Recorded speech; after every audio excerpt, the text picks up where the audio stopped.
meeting is being live streamed. Oh, you just actually all broke up then. That was weird. Hi. Okay, we on? Perfect. We are on. We are on. Hello. Hi, Michelle. Hello, everybody. I hope you brought your cuppa. Absolutely, or as always. How are you today, Ange? I'm great, Michelle. I'm really, really good. It's been a really busy couple of days, but all is well. What about yourself? How are you going?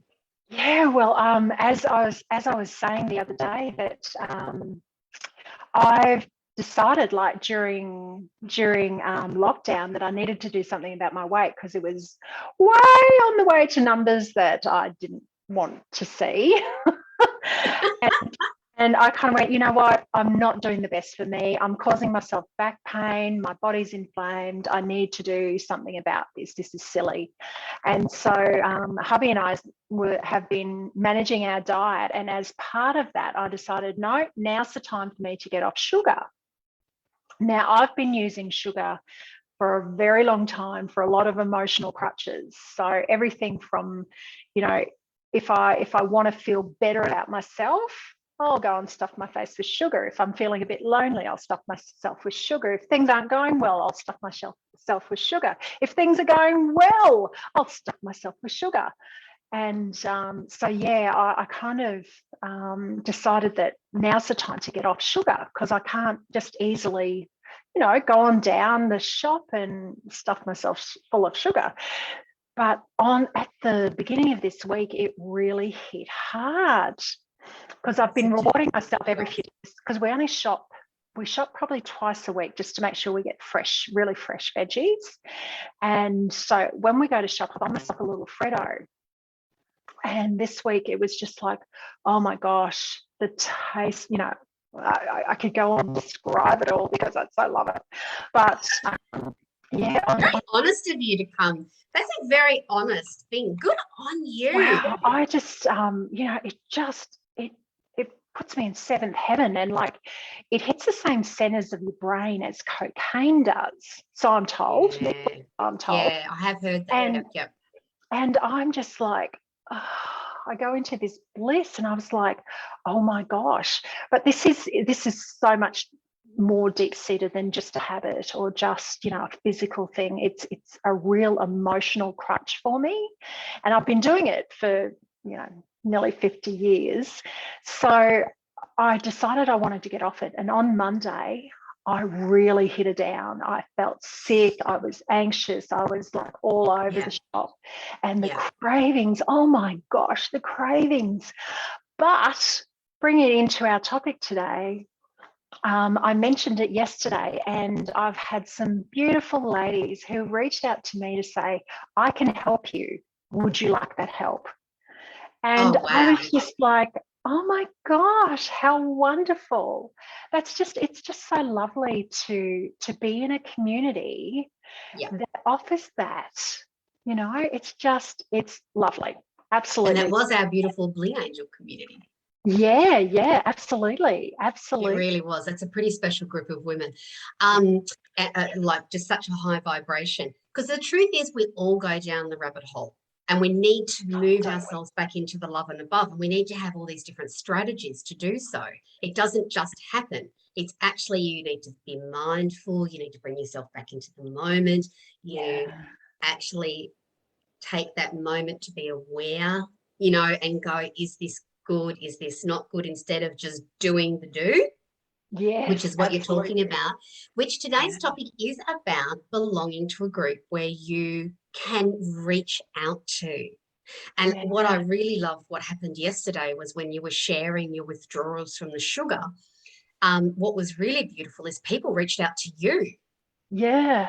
So this is like a really, I know we are going to talk about today about how we need to have that group of people. And sometimes in our lives, we don't have that. And you might be tuning into this and going, well, I don't have anyone I can reach out to at the moment. But it's about taking those steps forward to go and try out different groups of where you feel you belong. And sometimes you don't need to be the one that does the reaching out. Someone Well, you had 2 people reach out to you yesterday, which was Yeah, really and special. another this morning as well. And another one this Lovely. morning, beautiful. Yeah. So another lady, another Bling Angel, reached out to you today. Now, we never knew yesterday from that training that that 3 people were going to hear your, what do we call it, frustration, or your, Oh gosh, it was I'm trying to pain. pick it, It was pain. Yeah, emotional okay. pain. Yeah, Yeah. it is. It's very, very painful and it is true that sugar is like cocaine. So it's really beautiful that 3 people reached out to you, and it was really lovely because in the Bling Angel training, we know that gorgeous Claire always pulls me some cards too, and it was really fascinating that I had someone reach out to me too, saying, I'm really happy to have a conversation about this, what you shared. I'm like, yeah, fantastic. So it was really, it's really lovely, the whole journey of reaching out where you belong. So maybe what would you like to say about that? Because I can really identify with people out there that are not a part of a group at the moment. And there's some reasons for that. Sometimes you've broken away from a group because you have different values and you realize that there's not a lot in common anymore because either they're growing, you're growing. It's not good or bad. And you don't feel that you're a part of it. So what would you suggest to someone out there at the moment that isn't really a part of anything, which I think in COVID times it's really easy to fall into that because you stop going on Zoom. You cannot go to anything face to face. So what would you love to share? Gosh, do you know, Ange, it's not always like I haven't always felt people that I could like reach out to. Oh, 100%. I And have definitely felt like that. That's why I thought we should really, I know there's a couple of years where I didn't feel I had anyone I could reach out to. Sorry, I didn't mean to yeah, overtalk. no, But I'm glad that you're talking about this because I think yeah, that's more common than being a part of a group.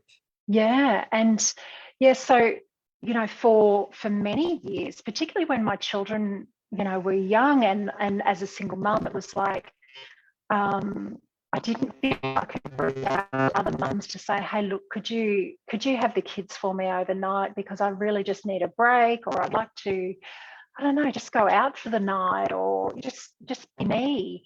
And I Yeah. really felt like I couldn't do that.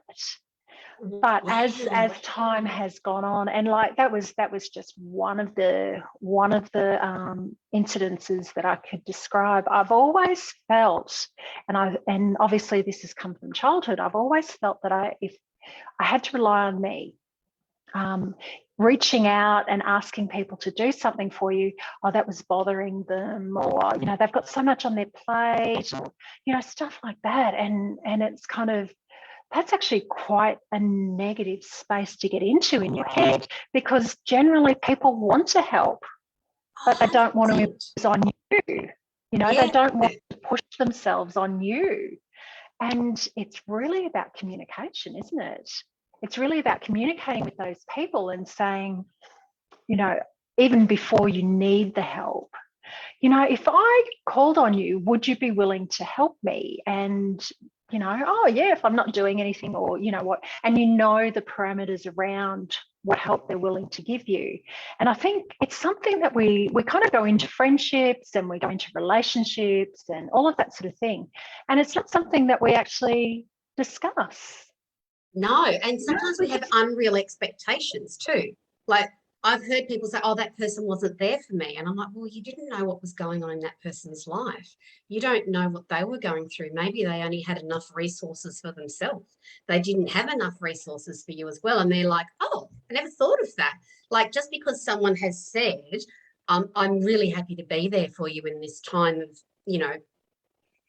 real change. And I know you shared something very personal yesterday, but it was when you're in that, you need to have a team of people around you. You cannot just rely on one person. So I think one thing that's really important here is that you make sure you have a couple of people that you can reach out to, and someone's going to obviously be in a space that they can help you. But if you weren't a part of something at the moment, like you didn't feel there was anyone in your life you could reach out to, what do you think someone's stepping stones are Oh gosh, to create that? yeah, absolutely. I think reaching out to the community organisations, Nice. They often, like Lifeline and Beyond Blue and stuff like that, they often have, or they have strategies that you can start to implement straight away, Yeah. where they're letting you stand on your own 2 feet and find your own solutions, but they're supporting you to do that. And I absolutely love, those organisations, Oh, Kids me too. Line, and that sort of thing. And I think they're quite vital at this point in time, where people are not used to bunkering down at home and not used to not having that contact and that sort of thing. And I know that's not the case for everybody across Australia and It is across for a the lot of world. people. But it is for a significant amount of people in Australia in particular. And, that's where our audience mainly is at the moment. So, for a lot of people, developing coping strategies and knowing that, okay, this is starting to get a bit out of hand. Who can I reach out to? I don't feel comfortable reaching out to anyone in my, that I know. I'm going to reach out to someone I don't know, like Lifeline or Beyond Blue. Those sort of organisations. And yeah, absolutely do it, because they can help. They can absolutely. Oh yeah, I call them the catching while you're falling. Like when you don't feel, and let's face it, some people have things that they don't want to share with their friends either. It's not something they want to share. Like, I know many women that I've coached over the years, they've said, oh, I've never told my best friend that. Now, I've always come from groups where we just share everything, probably overshare. Do you know what I mean? We're oversharing. It's like, we just know too much. And I haven't stayed in every group, but every group has been really valuable to my growth. I hope that I've contributed something to their life. And I think that they're just still wonderful people. You just outgrow people. And sometimes it's not even outgrowing. Sometimes you just have a different, like one minute you love going to discos and the next minute you love going to symphony orchestras. Well, if they don't change that they'd like to do that, then you're probably going to go and find friends that you can do that. So I don't think people should feel guilty about that. Do you know, I read something on Facebook the other day and it said, how many friends do you have from your childhood? And I went, oh, I really only have a couple of friends from 16, because prior to that I had moved around. But this whole post, and the person that was on there, she said, I have all of them. And I wrote to her and said, that's because you're just such an amazing friend. And she is an amazing friend. And she's one of my longest term friends. And she is just an awesome, awesome lady.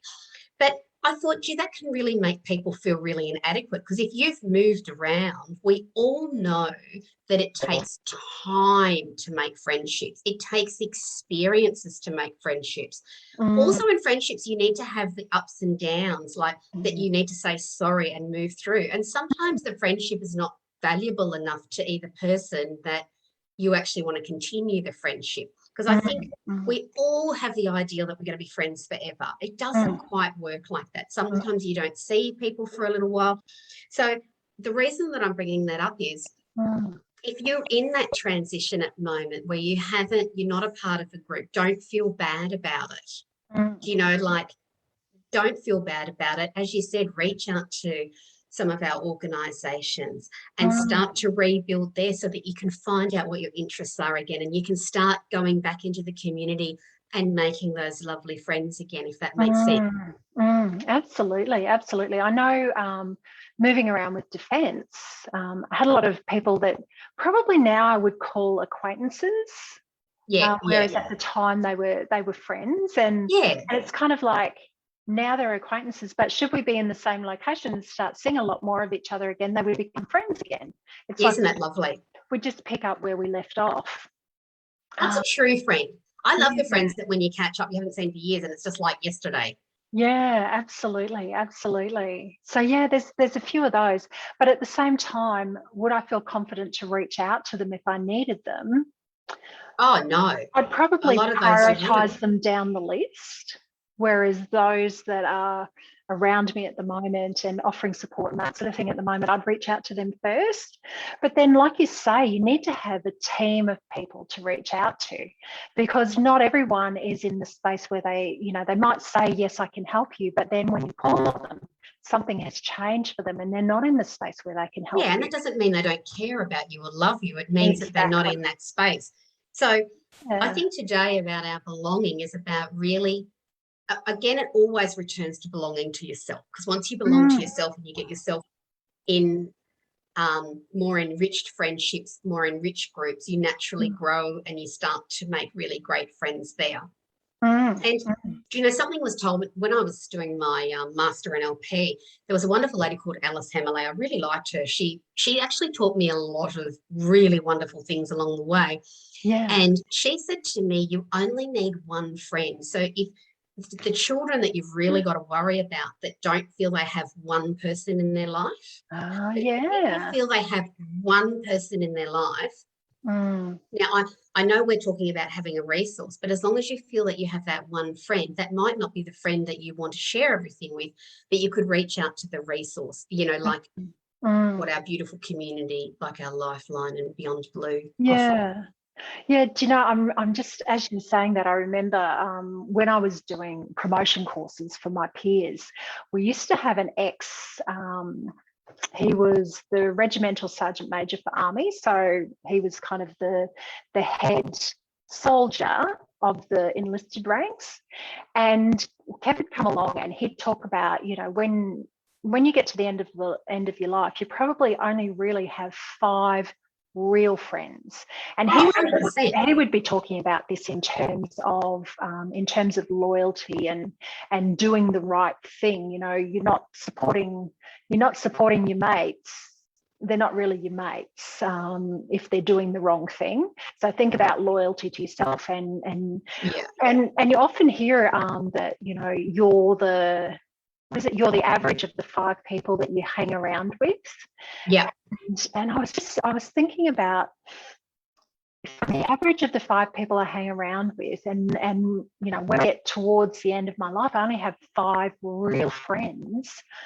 Wow, that's And it's usually less, depending on what talk. Some people go, you only have 3. There are 3 people as you're dying that you go, I actually consider them to be someone that, and that doesn't have to be someone you've been with all your life. I think this whole thing that you're friends forever and all that, but I think that I thought, well, that's not possible for a lot of people. A lot of people, they go and live overseas. Like, one of my really good friends lives in France, and one of my best friends lives in America.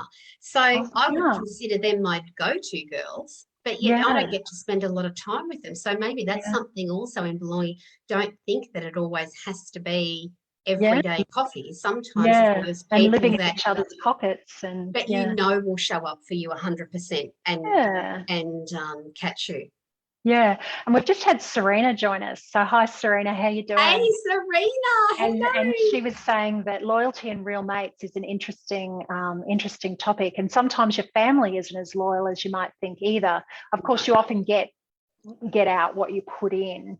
And sometimes who you think your friends are and who they actually are is a bit different. So that's actually really, really important. And I think that takes us back to that point of, even though people might say, yes, I'll be there for you, and yes, I can help you, and that sort of thing, doesn't actually mean that they can.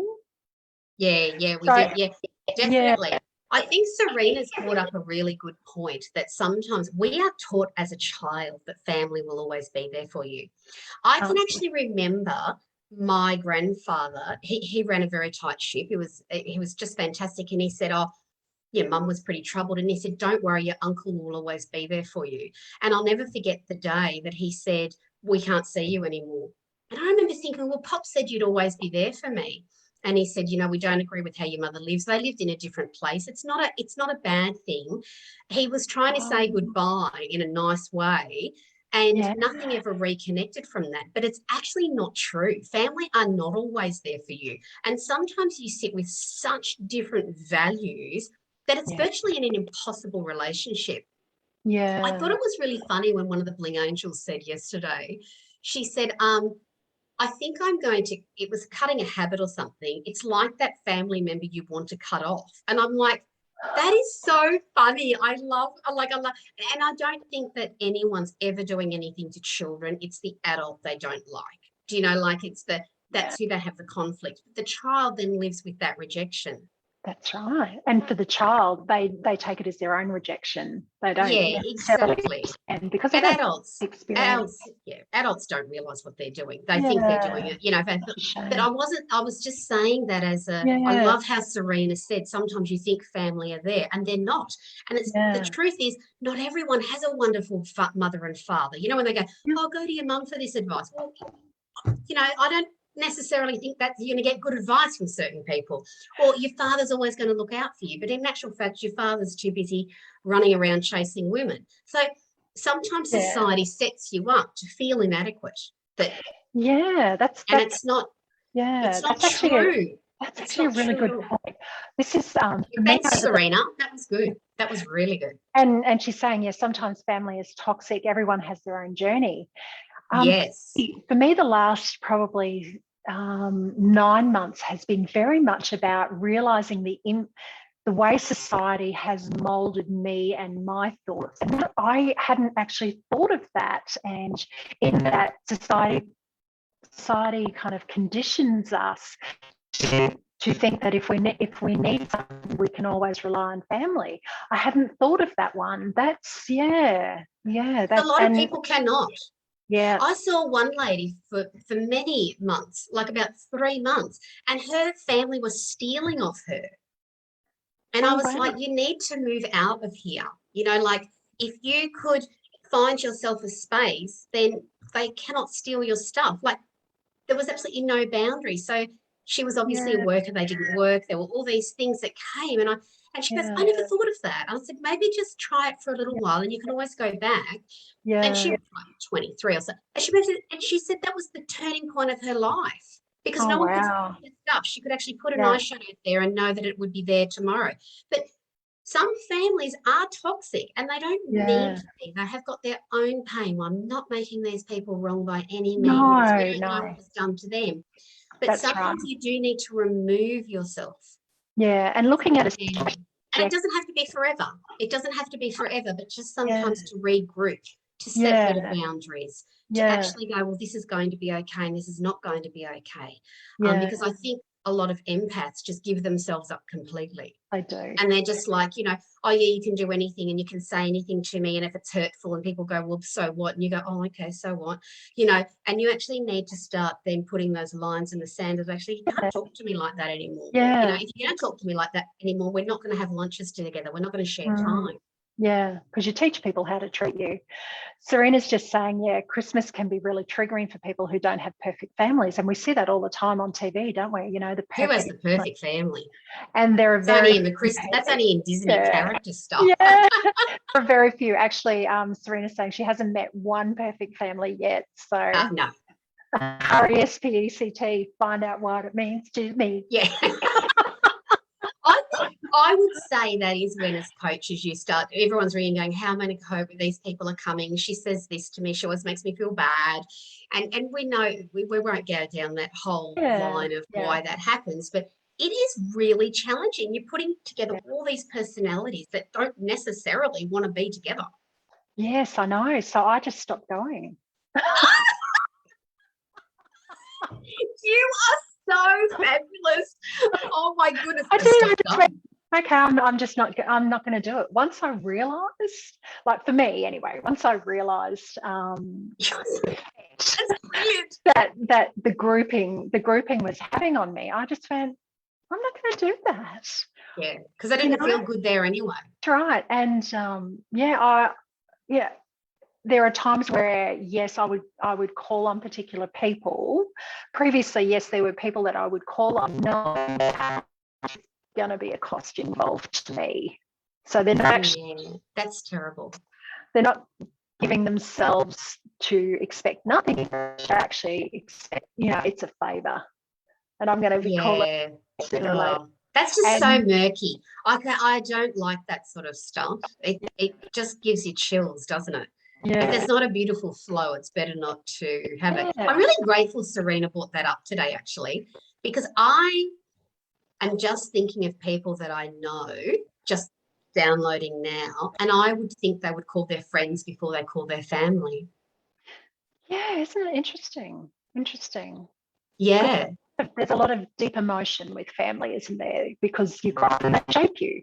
And Well, like you said, there's actually a negative exchange. yeah, There's a negative, there's a murky exchange, and no one wants to be a part of those sorts of energy exchanges because they bring you down. yeah, absolutely, absolutely. Well, I think that we should bring this back up again and draw a card. What do you think? Sure. What would you like to draw today? Oh gosh, What about an inspiration? let's do it. Yeah, let's do it. I'd like a gold light card too, please. Okay, cool. Let's do that. Let's do it. All right. So we'll go a inspiration first. So you share with me when to stop. And now, All right. And where would you like it from? the one under your thumb, please. Okay. This one today. And it says, oh, this is really nice for our belonging. Whatever you do, decide to do it with love. Oh, awesome. That's kind of like a bless and release when someone's not, fitting into your life sort of thing. It's not about them being a bad person. It's just accepting them and releasing them. Yeah. Whatever you do, decide to do it and do it with love. I love that. That's really nice. And I suppose that if you're not feeling you belong at the moment and you are reaching out to group, do it with love.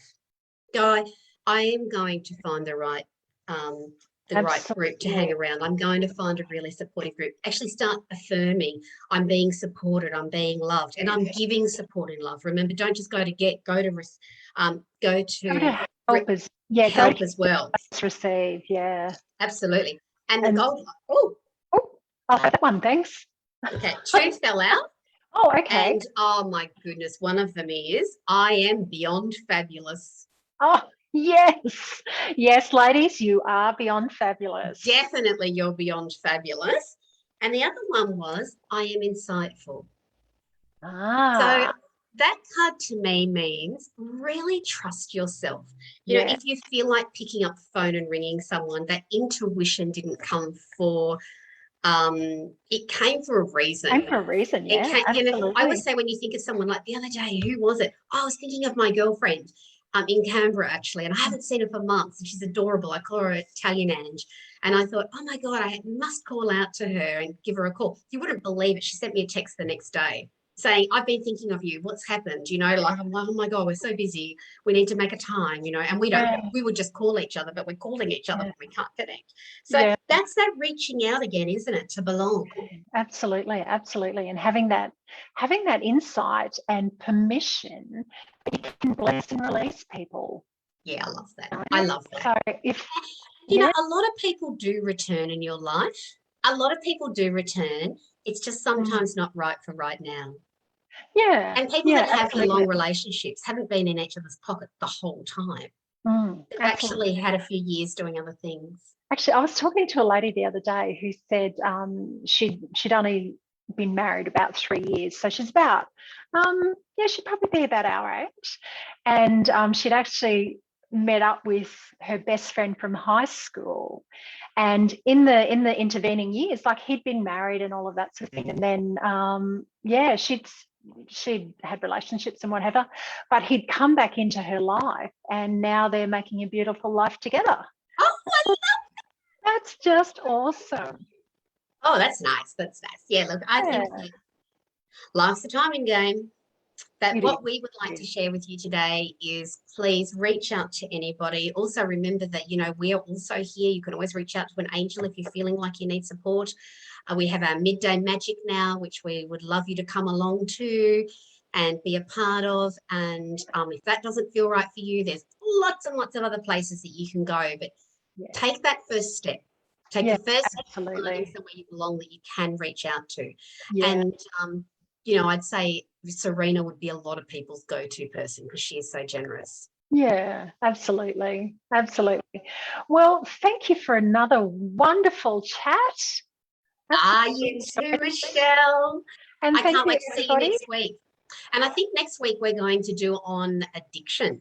Oh, let's do that. Let's do that. Do you belong to your addiction or does your addiction belong to you? Yeah. So we're talking about phones and sugar and that sort of thing. So yeah, we're not going to go into the harder, like into drugs and alcohol and that sort of thing, because that's not our forte. That's for the professionals, for the professional drugs and alcohol teams. But we are going to talk about phones, and we are going to talk about sugar and food and that sort of stuff. So stay tuned, and we look forward to seeing you next week. See you next week, everybody. Bye now. Bye. Thanks, Serena, for coming along. Bye.